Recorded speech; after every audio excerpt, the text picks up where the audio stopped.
धर्मपुर गांव में रहने वाला रामधन एक बेहद गरीब किसान था। इस बार उसने गांव के सेठ से उधार लेकर खेती की थी। मौसम अच्छा रहा और खेतों में पहली बार फसल बहुत अच्छी आई थी। पूरे परिवार में एक उम्मीद जाग उठी थी। देखो सुनीता, इस बार कितनी अच्छी फसल हुई है। भगवान ने हमारी सुन ली। लगता है अब बच्चों को भूखा नहीं सोना पड़ेगा। हाँ रामधन, इस बार मेहनत रंग लाई है। अब अगर फसल सही सलामत कट गई तो कुछ महीनों का चैन मिल जाएगा। पिताजी, क्या इस बार हम स्कूल जा पाएंगे? जरूर बेटा, अब तो तुझे अच्छे कपड़े और किताबें भी दिलवाऊंगा। पिताजी, मेरे लिए क्या लाओगे? बोलो ना पिताजी। तेरे लिए गुड़िया और नई चूड़ियां लाऊंगा। लेकिन शायद किस्मत को ये मुस्काने राज नहीं आई। शाम ढलते ही आसमान पर काले बादल घिर गए और तेज आंधी के साथ मूसलाधार बारिश शुरू हो गई। रामधन, जल्दी चलो, खेत में पानी भरने लगा है। हे भगवान, कहीं सब कुछ न बह जाए। रामधन भागकर खेत पहुंचा। वहां का दृश्य देखकर उसका दिल बैठ गया। खेत पूरा पानी में भर चुका था और सारी फसल भी डूब चुकी थी। अब क्या बचा भगवान? सब कुछ खत्म हो गया। मेरी मेहनत, मेरी उम्मीद सब बह गई। अब बच्चों को क्या खिलाएंगे जी? घर में तो एक मुट्ठी अनाज भी नहीं बचा है। अगले दिन सुबह रामधन सेठ हरिराम के पास गया, जिसके पास से उसने कर्जा लिया था। उसे उम्मीद थी कि शायद सेठ थोड़ा सा समय दे देगा। सेठ जी, बारिश में सब कुछ बर्बाद हो गया।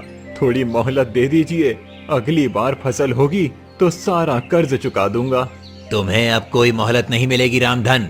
कागज के हिसाब से अब वो जमीन मेरी है।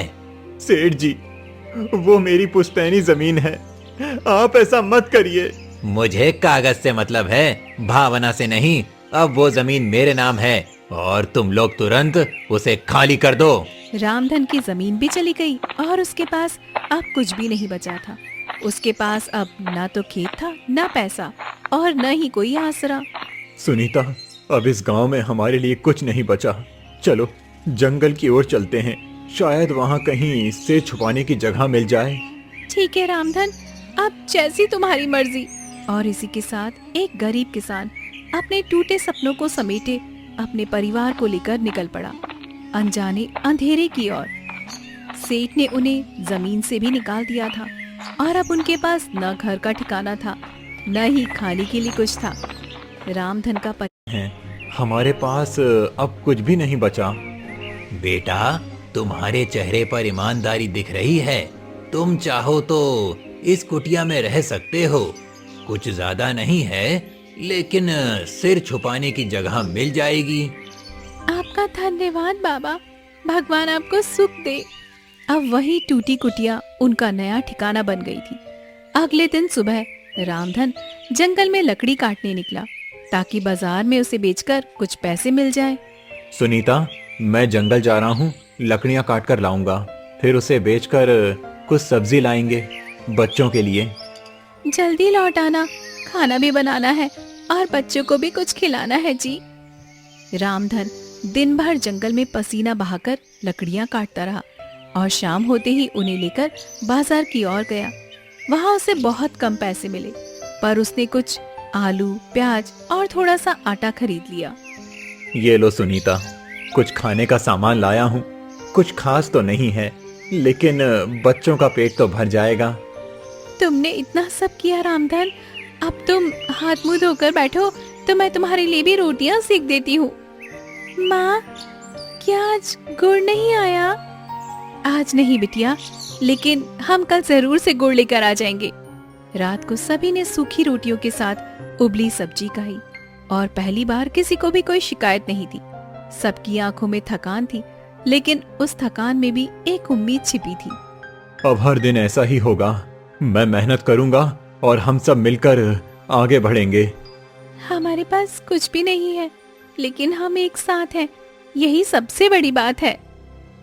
कठिनाइयों का पहाड़ उनके सामने खड़ा था, लेकिन रामधन ने हार नहीं मानी। उसका सफर अभी लंबा था, लेकिन उसका इरादा सटीक था। रामधन अब रोज जंगल जाकर लकड़ियां काटता और शाम तक उसे बाजार में बेचकर जो भी मिलता उससे राशन लाता। बच्चों की आंखों में अभी भूख दिखती थी, लेकिन वो अब शिकायत नहीं करते थे। परिवार के लिए संघर्ष अब उनकी आदत बन गई थी। सुनिए जी, जल्दी लौट आइएगा, कल बहुत देर हो गई थी और बिटिया आपके बिना ही सो गई थी। हाँ सुनीता, जल्दी लौटूंगा। आज थोड़ी ज्यादा लकड़ियां लाऊंगा ताकि कुछ पैसे ज्यादा मिल जाएं। पिताजी, आज क्या गुड़ भी लाएंगे? जरूर बेटा, इस बार तेरे लिए गुड़ भी और माँ के लिए एक साड़ी का सपना भी लेकर आऊंगा। और मेरे लिए चूड़ियां। तुम्हारे लिए सबसे सुंदर चूड़ियां बिटिया, बस भगवान थोड़ा साथ दे। वो उस रोशनी की ओर बढ़ा और उसे एक अजीब सी गुफा दिखाई दी जिसमें से पीली सी चमक आ रही थी। वो थोड़ा घबराया लेकिन फिर अंदर गया। ये कैसी